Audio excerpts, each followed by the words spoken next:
I've always thought I knew Katie pretty well. We met in college, hit it off right away, and I was convinced she was the one. We got engaged after 2 years, and I was planning our wedding, imagining a future where everything was perfect. Honestly, I had no doubts about her, at least until a few weeks before the wedding. That's when things started feeling weird, but I couldn't quite put my finger on it. She'd be more secretive with her phone, started canceling plans last minute, and there was this strange tension I couldn't explain. I remember one night, I caught her sneaking around on her phone when she thought I wasn't looking. The way she froze when I entered the room, her face going pale, it was weird.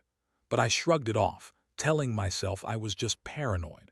I didn't want to ruin the last few weeks before our wedding over silly suspicions. Then came the night I really started to suspect something was off. I was working late at the office, but I couldn't shake the feeling that I needed to check her phone. I know it's not exactly noble, but I was desperate. I don't usually invade her privacy, but I had this gut feeling that she was hiding something. When I finally snuck her phone out of her purse while she was asleep, my hands were trembling. I wasn't prepared for what I found. There were dozens of texts, flirty, intimate, downright scandalous, that she'd written to her best friend, Mark. I'd always trusted Mark. He was like family to me.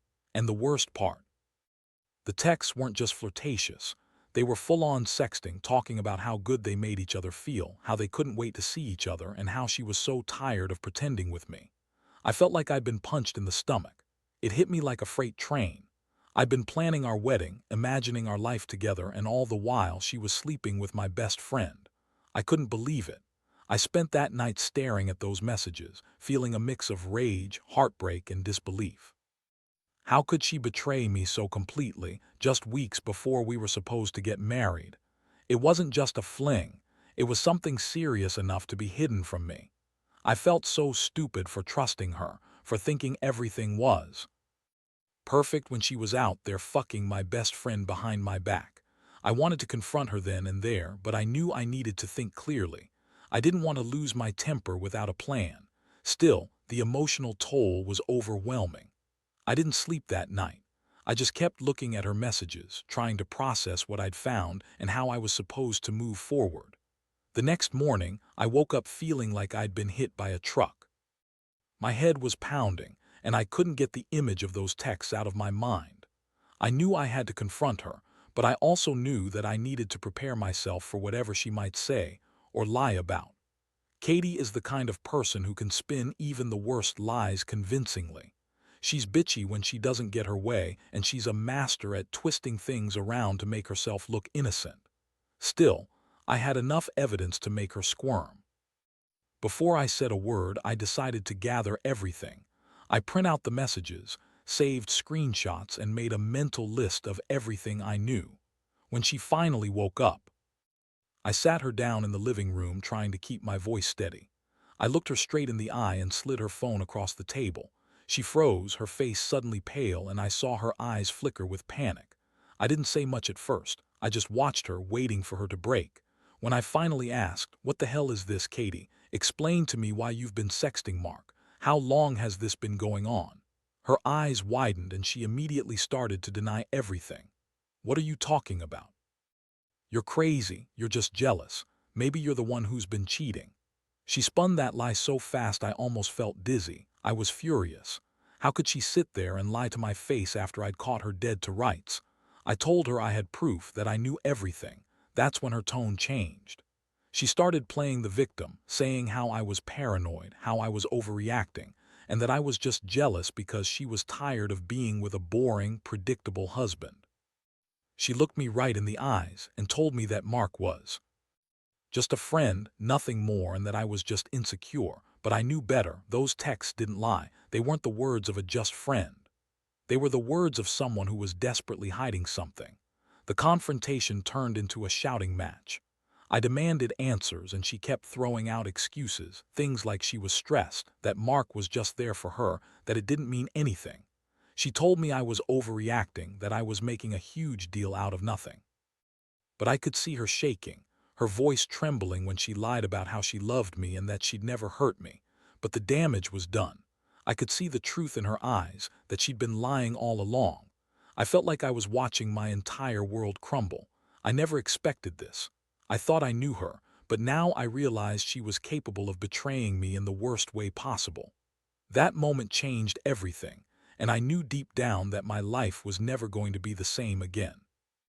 After that confrontation, I was a mess.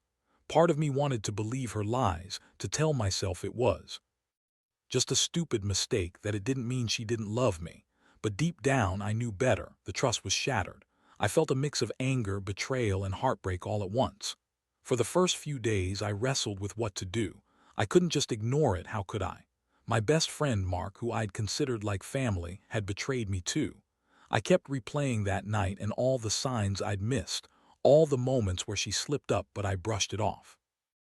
Now everything was clear. She'd been lying to my face for months, maybe longer. I started to think about how I could get revenge, not just on her, but on Mark too. I wanted them to feel the pain I was feeling, to understand what they'd done. I wasn't going to just walk away and pretend it didn't happen. I wanted to make them regret ever crossing me. I knew I had to be smart about it, though. I didn't want to come across as an angry fool, but I also knew I couldn't just let this go. I started collecting evidence, thinking about how I could expose them both in a way that would hit hardest. I wasn't about to let Katie get away with trashing my trust and dignity without some payback. One night, I came up with a plan that was simple but effective. I knew Mark was coming over that evening to hang out with Katie. I'd set everything up, hidden cameras, access to his phone, and a way to make sure I could catch him in the act if he tried anything. I wasn't planning to confront them directly yet. I just wanted to see what they'd do when they thought I wasn't paying attention. I needed proof for myself, but also a way to really hurt them if I decided to go that route. I knew I'd have to be careful, not let my emotions run wild. I didn't want to ruin my life further, but I also didn't want to be a punching bag for their lies. That night, I waited in the shadows while they hung out, acting normal on the surface but secretly recording everything. Mark was cocky, joking around with Katie, acting like they hadn't done anything wrong.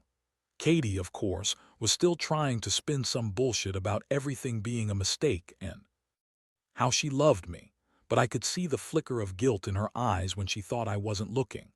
Mark kept texting on his phone, and I had access to his messages too. I felt a strange mix of satisfaction and disgust watching them, knowing I had what I needed to take control of this mess. Whatever I decided to do next, I knew my world was about to change forever. Over the next few days, I pored over everything I had collected, screenshots, recordings, and her deleted texts.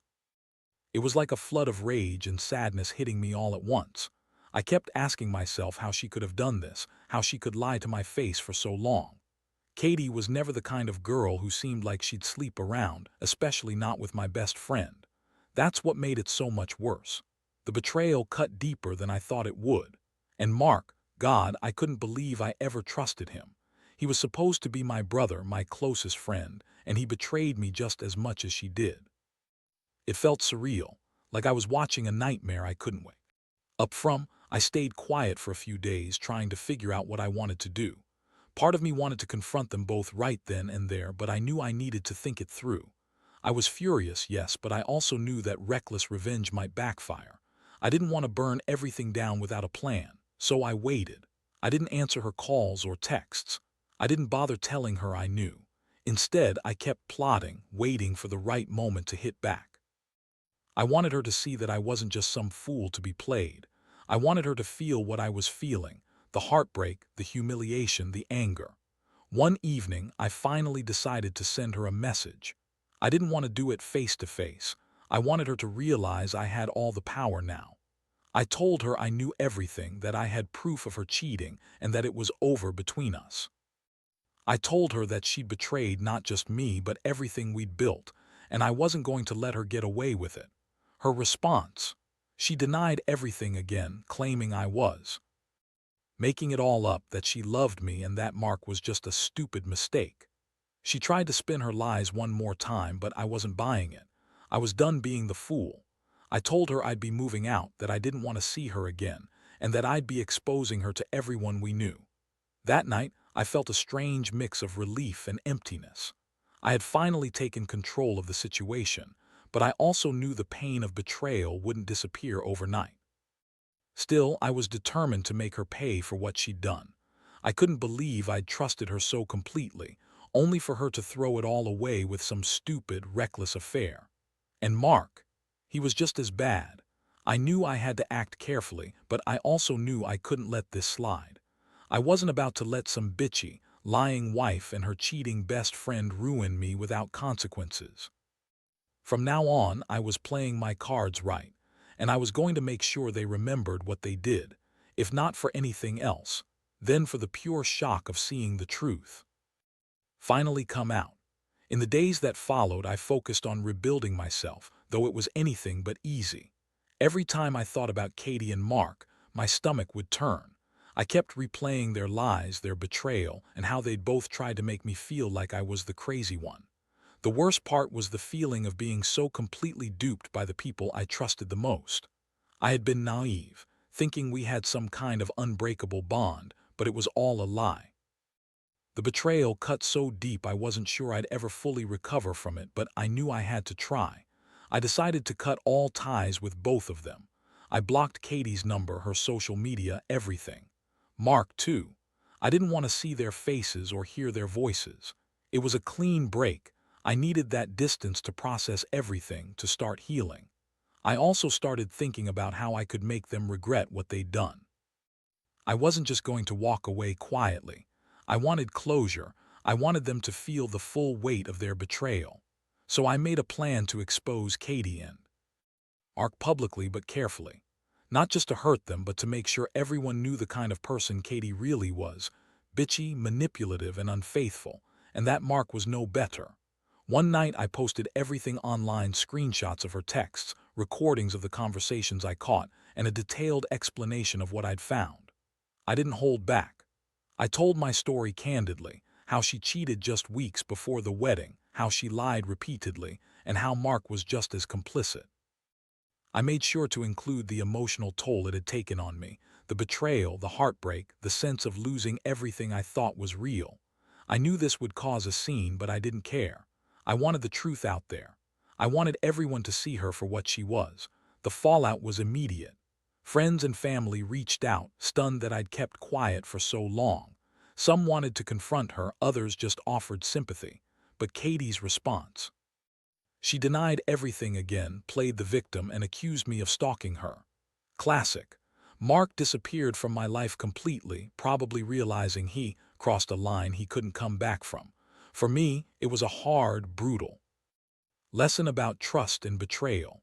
I learned that people are often not who they seem, and sometimes you only find out the truth after it's too late.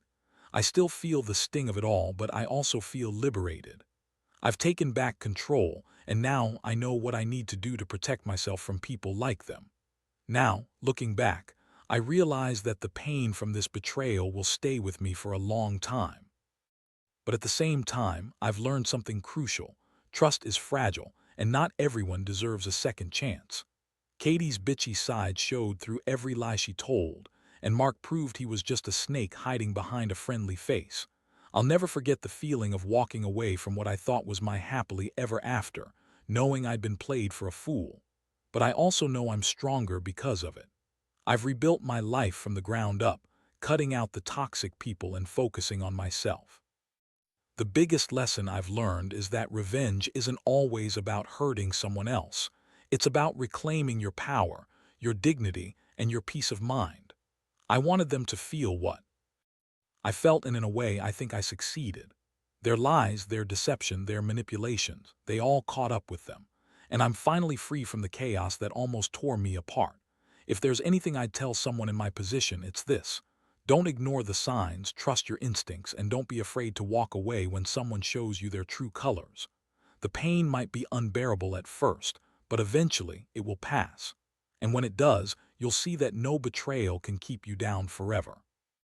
You just have to stand tall, learn from it, and move forward, stronger, wiser, and more aware of who truly deserves your trust.